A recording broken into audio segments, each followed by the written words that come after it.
Assalamualaikum warahmatullahi wabarakatuh. Alhamdulillah, Allahumma salli ala Sayyidina Muhammadin wa ala alihi wa sahbihi ajma'in. Alhamdulillah, kita ketemu kembali di dalam channel Majelis Ta'lim Abna'ul Khairat yang sangat luar biasa. Kita akan mendengar bagaimana Al-Khairat zamannya Habib Idrus. Semua kita tahu bahwa pada waktu itu kalau kita membicarakan tentang toleransi, ini buktinya. Dan kita akan dengar dari beliau.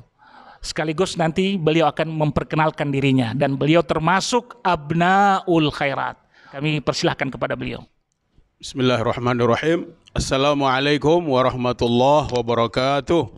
Alhamdulillahirabbil alamin wassalatu wassalamu ala Rasulillah Sayyidina Muhammad ibn Abdullah wa ala alihi wa sahbihi wa mawala wa ba'du. Abna'ul Khairat, kaum muslimin wal muslimat di mana saja berada, kita ingin berbicara secara singkat tentang sebuah fakta sejarah yang melampaui zamannya ketika itu. Saya menyebut sebuah fakta sejarah yang melampaui zamannya karena ini kita bicara tentang bagaimana seorang pendeta yang bernama P.K. Ento, Pantekosta Ento, bisa bersahabat dengan guru tua pada tahun 1955. Lalu kemudian mengajar di Al-Khairat sekitar kurang lebih 5 tahun.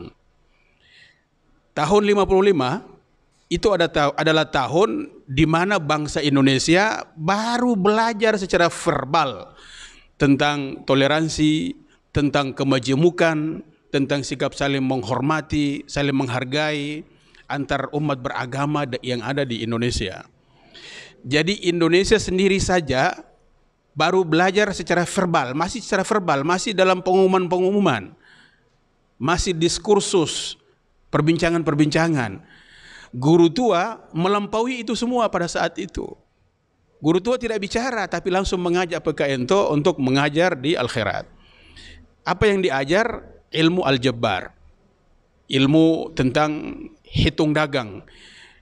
Sekarang dikristalisasikan menjadi mata pelajaran, mungkin biasa orang menyebut dengan matematika. Bagaimana ceritanya?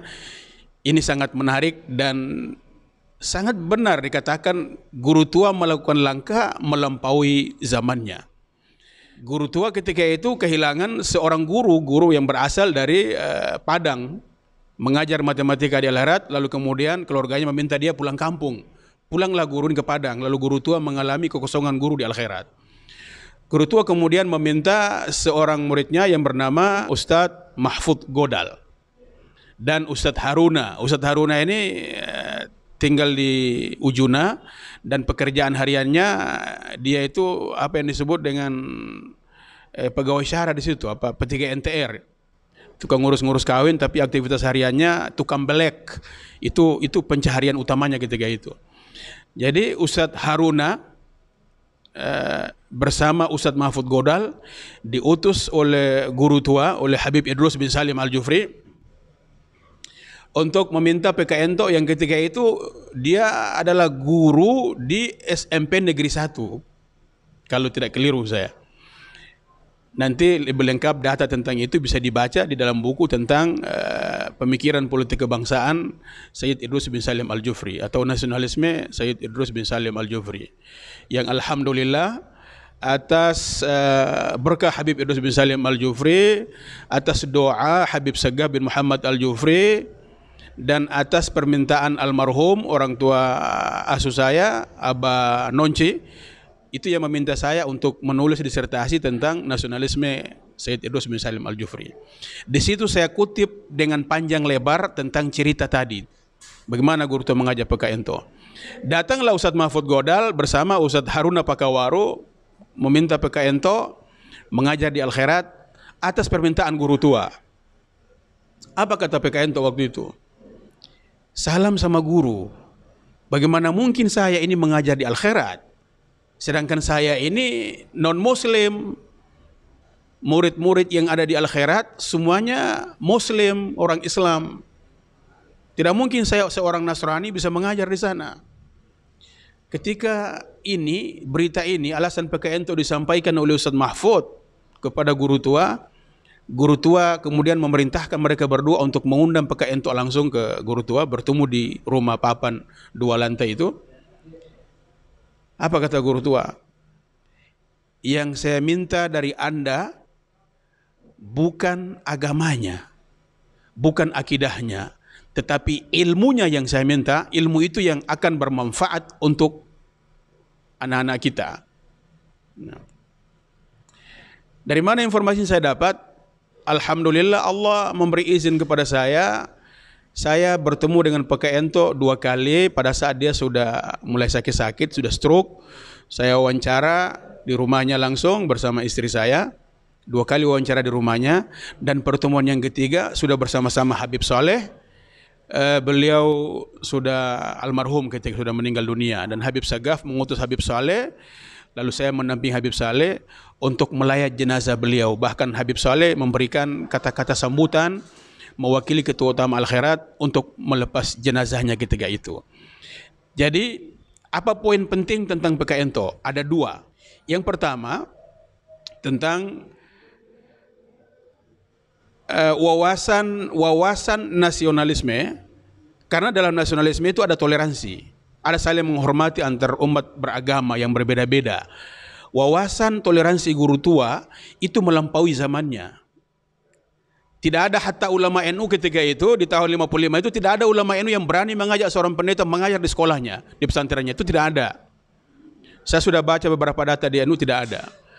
Al-Khairat melalui guru tua meminta langsung seorang pendeta muda ketika itu, dan sangat terkenal di Kota Palu, pendeta Ento itu mengajar matematika di Al-Khairat. Itu yang saya katakan tadi, melampaui zamannya. Pikiran guru tua cukup jauh ke depan. Nah, kemudian yang kedua, ini menunjukkan bahwa di Al-Khairat ini persoalan perbedaan agama, perbedaan suku, perbedaan ras itu bukan sesuatu yang tabu. Ini sesuatu yang sudah difahami sedemikian rupa, merupakan bagian dari konsep ajaran Islam itu sendiri, dalam menyapa, di dalam mengayomi, di dalam menghormati orang yang berbeda agamanya dengan kita. Dan Rasulullah mengajarkan seperti itu. Nah, akhirnya saya ingin mengatakan bahwa kita sebagai abnaul khairat harus membuka diri, harus bergaul dengan siapa saja, bergaul dengan non-muslim, bergaul dengan suku-suku yang berbeda, karena itu guru tua praktekkan kepada kita. Dan praktek guru tua itu tidak lain dan tidak bukan, saya hakul yakin, bersumber dan berasal dari praktek uswatun hasanah Nabi besar Muhammad sallallahu alaihi wasallam. Saya sebagai penutup ingin membentangkan sebuah fakta sejarah juga dari seorang murid guru tua yang kebetulan paman saya sendiri, yaitu Al-Ustaz Muhammad Said Abdullah. Dia tinggal di rumahnya Ite di Kampung Baru selama 6 tahun dan dia menjadi ketua asrama di Kampung Baru itu. Ustaz Muhammad Said ini mengatakan kepada saya ketika saya mengambil data untuk penulisan disertasi nasionalisme guru tua itu. Apa kata Ustaz Muhammad Said? Saya tidak pernah melihat guru tua meludah menghadap kiblat. Saya tidak pernah, selama 6 tahun dalam rumah guru tua, saya tidak pernah melihat guru tua meludah menghadap kiblat. Dan perlu diketahui, kata Ustaz Muhammad Said, seluruh perilaku guru tua tidak ada yang lepas daripada sunnah Rasulullah sallallahu alaihi wasallam. Semuanya berdasarkan hadis. Sehingga saya al-afu minkum meyakini juga bahwa guru tua mengajak PKN membagi ilmu matematika di Al-Khairat untuk anak-anak Al-Khairat. Itu juga merupakan bagian dari cara guru tua meneladani Nabi besar Muhammad sallallahu alaihi wasallam. Dan sebagai kenangan manis, ini perlu disebutkan sekali lagi, lengkapnya boleh dibaca di buku itu. Ini kesan yang sangat penting dan mendalam dari PKN Dan kesan ini dicerita kepada saya sambil mempraktekkan bagaimana guru tua memperlakukan beliau, kemudian dia mengeluarkan air mata. Apa kesan itu?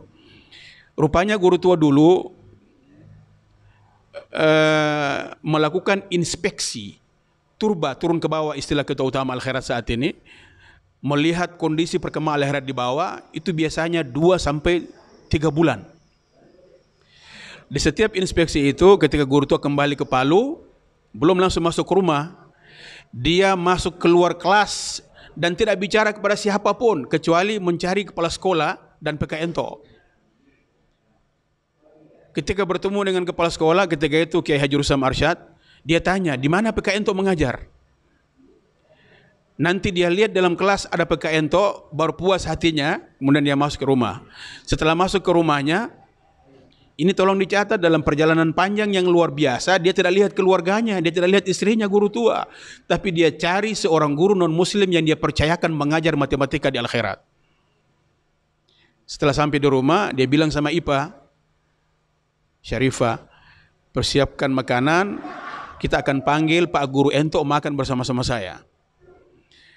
Begitu selesai jam sekolah keluar, guru tua tunggu di muka pintu, dan dia tugaskan guru untuk membawa PKNTO ke rumahnya. Singkat cerita, PKNTO datang ke rumahnya, makan bersama-sama guru tua, dan dicerita oleh PKNTO sendiri kepada saya waktu wawancara itu. Kata PKNTO, guru tua sendiri yang mengambil nasi dan meletakkan nasi di piringnya PKNTO. Guru tua yang menuangkan nasi sendiri di piringnya PKNTO. PKNTO bilang, ini manusia yang sangat luar biasa sekali, saya tidak pernah bertemu dengan orang seperti itu. Setelah itu, begitu saya pamit pulang, kata PKNTO, guru tua pegang pundak saya, dia sapu-sapu begini, lalu dia berkata kepada saya, kata PKNTO, terima kasih Pak Guru sudah mengajar anak-anak kita di akhirat. Di sini PKNTO menangis. Kenapa dia menangis? Sebuah perlakuan yang sangat luar biasa dari seorang ulama besar yang tidak punya hubungan keluarga sedikit pun dengan dia, apalagi hubungan agama, tetapi hanya hubungan kemanusiaan semata dan sesama guru. Menghormati PKNTO luar biasa, dan kata PKNTO yang menyentuh hatinya adalah kata-kata guru tua, mengajar anak-anak kita di akhirat. Sedangkan yang di dalam, murid-murid yang ada di dalam itu semuanya adalah muslim. Berarti mereka itu adalah anak-anak saya juga sebagai seorang pendeta Nasrani. Ini yang luar biasa. Saya kira itu yang bisa disampaikan pada kesempatan yang bagus ini. Walafu minkum, mohon maaf atas segala kelemahan, kekeliruan. Saya alhamdulillah berkah Habib Idrus bin Salim Al-Jufri dari Madrasah Ibtidaiyah, Madrasah Thanawiyah, Madrasah Aliyah sampai S1 semuanya di akhirat, bukan di tempat lain. Alhamdulillah, makanya insya Allah akan setia istiqamah fid dunya wal akhirah, akan selalu berada di akhirat susah maupun senang. Demikian, hadanallahu wa iyyakum ajma'in, wallahul musta'an, wassalamualaikum warahmatullahi wabarakatuh. Waalaikumsalam warahmatullahi wabarakatuh. Alhamdulillah. Tadi beliau belum sempat memperkenalkan dirinya. Beliau adalah Dr. Ustadz Ghani Jumat, Abnaul Khairat Tulen. Semoga apa yang disampaikan oleh beliau dapat bermanfaat bagi kita semua, khususnya Abnaul Khairat di mana saja Anda berada. Wallahu musta'an. Wassalamualaikum warahmatullahi wabarakatuh.